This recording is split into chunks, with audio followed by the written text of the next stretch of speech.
질문을 제대로 이해를 못 하신 것 같아요, 아까부터. 저희가 빨리 밥 먹으러 가야 되는데 지금.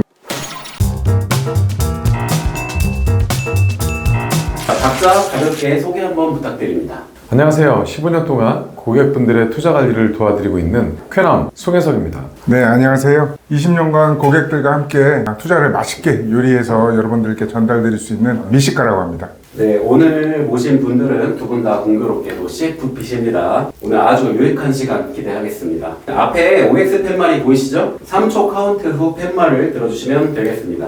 질문 나가기 전에 먼저 말씀드릴 게 모든 질문엔 정답이 없습니다. 1번, 투자의 성과는 실력보다 운의 비중이 더 크다. 하나, 둘, 셋. 네, 두 분 다 X 들어주셨고요. 투자는 이론과 실제가 똑같습니다. 그렇기 때문에 운이라기보다는 전략적으로 자산 배분을 해놓고 전술적으로 투자의 상품들을 자산군별로 나눠놨을 때 수익률이 발생하게 됩니다. 그래서 운이라고 하는 거는 어쩌다가 종목 투자를 하시는 분들이 투자를 해서 마켓 타이밍을 잘 잡아가지고 싸게 사서 비싸게 샀을 때 팔았을 때 얘기하는 건데, 이런 투자는 사실 쉽지 않습니다. 일반인 분들은 자산을 전략적으로 분산을 좀 해놓고 포트폴리오 분산 투자를 통해 가지고 수익을 내는 거죠. 그래서 운은 약간 작용할 수는 있지만 실제로는 투자는 이론과 실제의 결합이다, 이렇게 얘기할 수 있습니다. 뭐 말씀하신 것처럼 실력도 중요한데 운도 좀 따라야 되지 않나, 이런 생각이 좀 들거든요. 네. 운이 없으면 뭐 십수년간 국내 시장에 투자하셨던 분들도 네. 사실 최근에 뭔가 성과들을 많이 내고 계시잖아요. 네. 그러니까 이런 걸 보면 투자의 시기, 뭐 운이랑 정확치는 않지만 네. 운도 좀 따라야 되지 않을까라는 생각도 사실 한편으로 좀 들긴 합니다. 네. 네, X 드신 거 아니세요? 물론 그렇긴 했죠. 네. 실력이 중요하다고 저는 생각은 합니다. 다만 또 뭐 실력만 추구하다가 본인이 어떻게 보면 본인에 대한 과신이라든지 이런 것들 때문에 투자에 좀 오류를 범하시는 분들도 많이 계시기 때문에 네. 운이라는 부분, 그러니까 겸손하게 좀 투자를 해야 된다, 이런 의미에서 그렇게 좀 한 말씀 덧붙였습니다. 네, 다음 질문 가겠습니다. 연 10%의 수익률을 꾸준히 내는 건 비현실적이다. 하나, 둘, 셋. 네, 두 분 다 X 들어주셨고. 우리가 투자를 하는 각 자산군별로 기대되는 수익률, 역사적으로 뭐 주식이 몇 프로다, 뭐 채권이 몇 프로다, 실물 자산이 몇 프로다, 어느 정도 데이터들이 좀 있어요.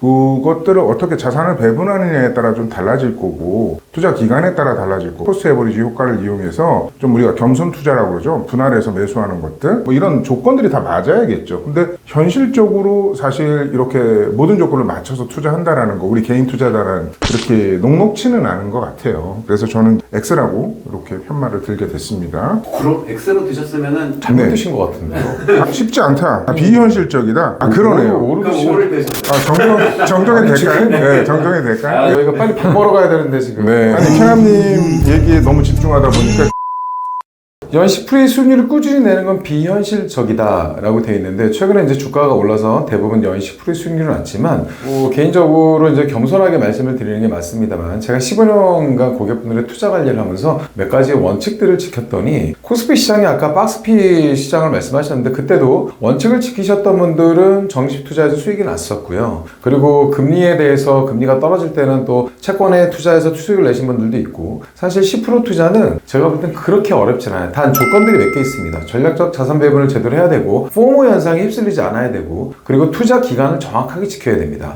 그리고 상품군별로 어떤 상품들은 좀 투자 기간을 좀 짧게 해도 되는 게 있지만, 어떤 주식형 상품들은 좀 길게 봐야 되는 경우도 있어요. 특히 상품군뿐만 아니고 달러나 원자재, 금 같은 경우에도 투자를 많이 집어넣는 게 좋습니다. 예를 들어가지고 제 모든 고객분들은 금 투자를 하고 있는데, 이 금 투자가 2010년도 초반부터 하셨던 분들은 5년 동안 마이너스였어요. 그때는 금이란 건 오르지 않는다, 이렇게 생각도 하시고 고객분들이 얘기를 하셨습니다. 그때 저는 뭐라고 그랬냐면, 금은 모아가는 거다, 수익률을 내는 것보다 내 자산을 지키기 위해서 전쟁이 났을 때, 경기 침체가 됐을 때 내 전체 자산이 한 5% 정도 있으면 좋기 때문에 소액으로 장기 투자하는 거다, 이랬던 금투자를 하셨던 분들이 지금 거의 2배 반까지 250% 비과세 수익이 나신 분들도 있습니다.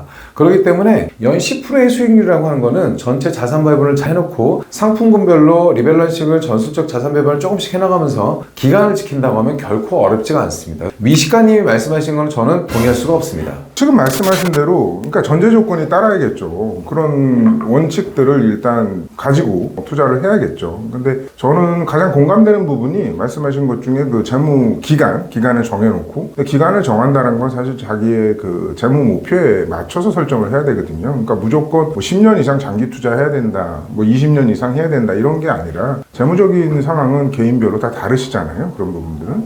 그래서 거기에 좀 맞춰서 하면 가능하지 않을까 이런 생각도 좀 듭니다. 자, 세 번째 들어가겠습니다. 투자는 공부할수록 더 못할 수도 있다. 하나, 둘, 셋. 네, OX로 갈렸습니다. 투자를 공부할수록 더 못할 수도 있다라고 말씀드린 건 기본적으로 투자에 대한 그런 원칙을 배우는 건 당연한데 만약에 종목 투자를 하기 위해서 기본적 분석을 배우고 기술적 분석을 배워서 그런 차트를 보고 이거는 오를 거다 떨어질 거다 이렇게 판단을 한다고 하면 어려워질 수도 있어요. 여기 이제 이걸 보시는 시청자분들께서는 본업에 집중을 하시고 돈을 알아서 굴러갈 수 있게끔 워렌 버핏이 얘기했듯이 그 돈이 일을 할 수 있게끔 그렇게 만들어 놓으면 되는데 그걸 일일이 공부해서 쳐다보면서 사고팔고를 하면서 수익을 낸다는 거는 제가 봤을 때 10명 중에 한두 명 정도만 성공할 수 있다고 보여집니다. 실제로 투자는 공부를 너무 많이 하는 건 오히려 바람직하지 않고 본업에 집중하는 게 좋다라고 생각합니다. 일정 궤도에 좀 기본적으로 베이직한 부분들은 필요해요. 근데 이제 그조차도 안 하면서 하는 경우들이 너무 많아요. 특히 국내 시장도 그렇고 뭐 반도체 이슈나 이런 것들 때문에 포모 증상이 좀 심해요.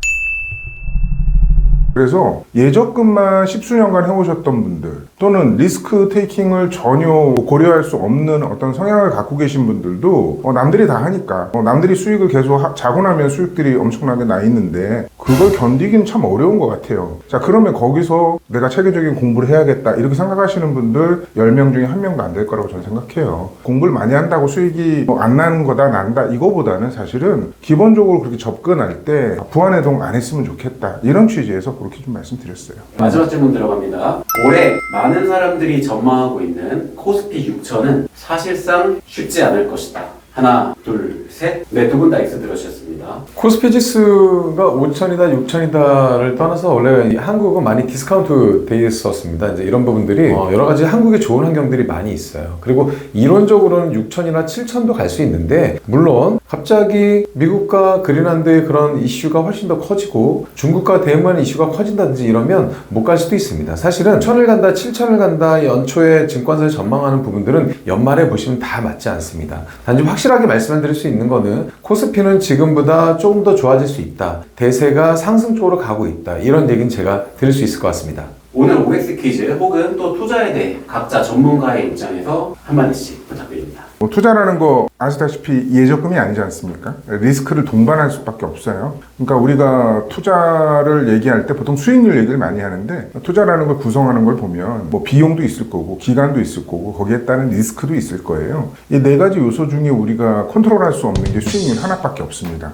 근데 우리는 대부분 거기에 목을 매죠. 수익률이 높아지기를 바라면서 다른 것들은 신경 안 쓰죠. 사실은 투자 대상에 코스피만 있는 건 아니지 않습니까? 우리가 글로벌하게 좀 보시고 월드와이드 투자자라고 우리가 생각을 하고 그 중에 한국이라는 시장을 또 뭐 중국이라는 시장을 미국이라는 시장을 얼마큼 담아갈 건지 이런 좀 시야를 좀 넓게 좀 보셨으면 좋겠다. 물론 이제 가장 핫한 상황이기 때문에 우리가 코스피 얘기를 안 할 수는 없지만 뭐 그럼에도 불구하고 우리가 전략적으로 긴 시간 동안 투자를 한다라면 여러 국가 또는 여러 투자 대상들 이런 부분에 대해서 뭔가 비중 조절도 좀 필요하지 않을까. 그래서 몰빵하는 거 좀 경계해야 되고 이렇게 과열됐을 때 여기에서 더 경계심을 좀 가졌으면 좋겠다 하는 말로 제 말씀 마무리 드리겠습니다. 투자를 하는 이유는 우리가 한번 생각을 해봐야 돼요. 원래 투자라고 하는 건 지금 물가 상승률이 3%, 4% 최근에 이제 몇 년 전만 해도 5% 이상 됐었죠. 미국은 10%까지 갔었고. 그런데 우리가 저축하고 있는 예적금은 그만큼 안 나온단 말이에요. 투자라고 하는 거는 물가 상승률을 넘어서기 위해서 합리적인 경제 활동을 하는 겁니다.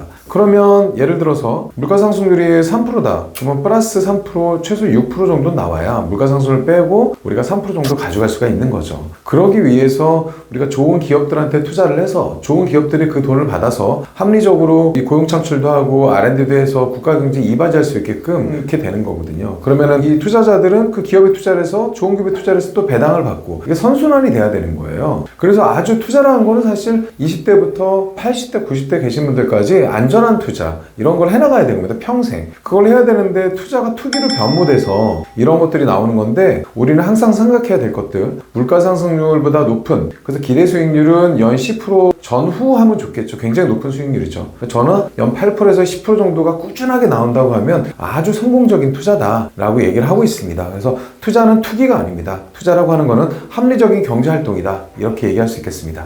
퀴즈 하나 더 드립니다. 시청자까지 같이 참여할 수 있는 퀴즈고요. 정말 동일하게 들어주시면 되겠습니다. 마지막입니다. 손절은 실패가 아닌 전략이다. 하나, 둘, 셋.